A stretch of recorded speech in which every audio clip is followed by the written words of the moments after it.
Tapi ini kalau diungkap dan seterusnya, jadi saya silakan para ahli berdebat. Tapi kalau common sense saya itu kalau di penyidikan ya pasti udah udah udah pastilah menyebut nama kan gitu.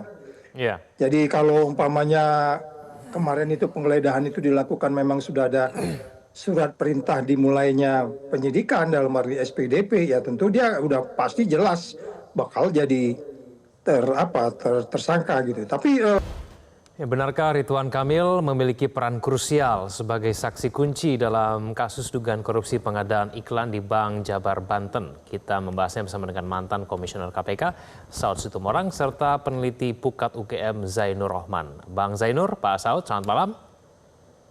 Halo Mas Kevin, apa kabar? Selamat malam. Kabar baik. Ya, terima kasih sudah bergabung sama kami di Prime Time News. Saya ke Pak Saud dulu. Pak Saud, kita bahas dulu mengenai cara KPK menangani kasus ini ya Pak Saud ya. Menurut Anda kenapa dalam kasus sebesar ini KPK belum juga mengumumkan konstruksi kasusnya secara lengkap? Nama tersangkanya juga tidak diumumkan tapi hanya disebutkan jumlahnya. Bagaimana Pak Saud? Saya nggak ngerti ya strategi apa yang sedang dicapai untuk yang sedang akan dilakukan untuk mengembalikan katakanlah kondisi KPK yang masih carut-marut sekarang ini gitu.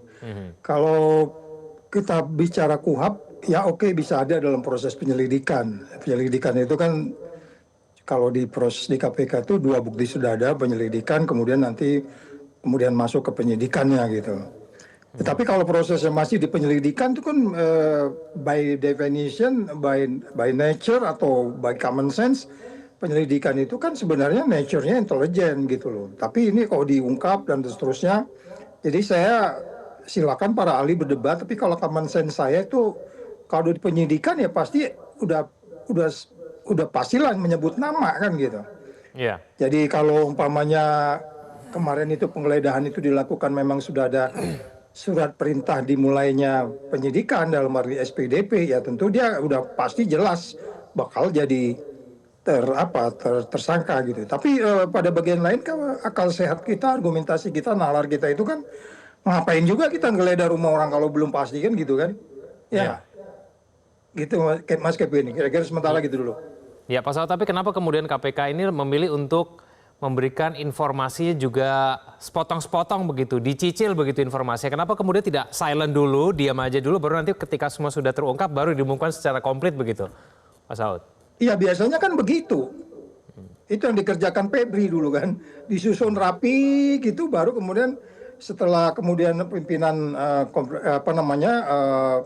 expose, baru kemudian konferensi pers gitu. Jadi itu semua udah jelas bahwa dia nggak akan lari. Dan itulah kenapa dari dulu KPK itu selalu menyebutnya conviction rate kita menuju 100%. Oke, adalah ribut-ribut di pra-peradilan, tapi itu sebenarnya kalau mau dilanjutin juga bisa gitu. Jadi makanya tadi bagian depan saya mengatakan ini strategi apa yang sedang dijalankan. Kalau dari sisi KUHAP juga kita bisa perdebatkan. Kevin aja nalarnya udah jalan kan, kalau memang penyelidikan tuh nature-nya intelijen. Kalau penyelidikan nature-nya intelijen harus tertutup. Kalau penyidikan itu sudah pasti dan itu harus diumumkan. Soal nanti itu umpamanya ada, kalau mereka sekarang boleh SP3 itu soal lain gitu. Jadi saya nggak ngerti ini pakai strategi taktis dan secara keseluruhan nilai apa sih yang mau diciptakan dari penindakan anti korupsi seperti ini gitu. Ya, oke.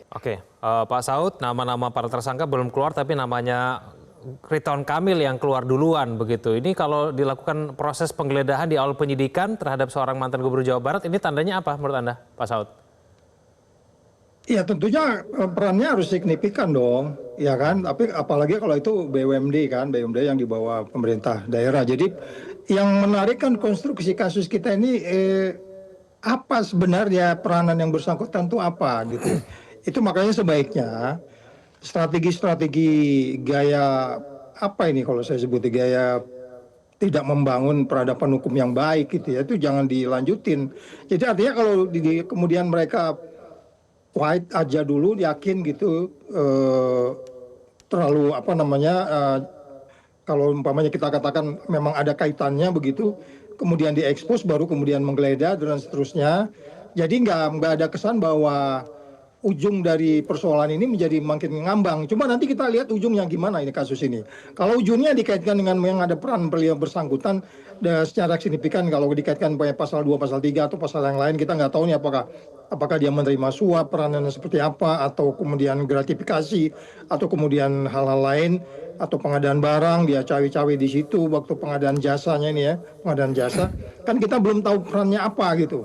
Makanya sebaiknya strateginya kalau di periode sebelumnya itu kan dijelaskan waktu ekspos itu kelihatan konstruksi kasusnya sampai kemudian dikenakan potensi pasal berapa. Sehingga nggak seperti Mas Janur bilang tadi, nggak menimbulkan abuse of power, apalagi kemudian seorang tokoh politik lepas dia siapa gitu, kita nggak ada urusan di situ.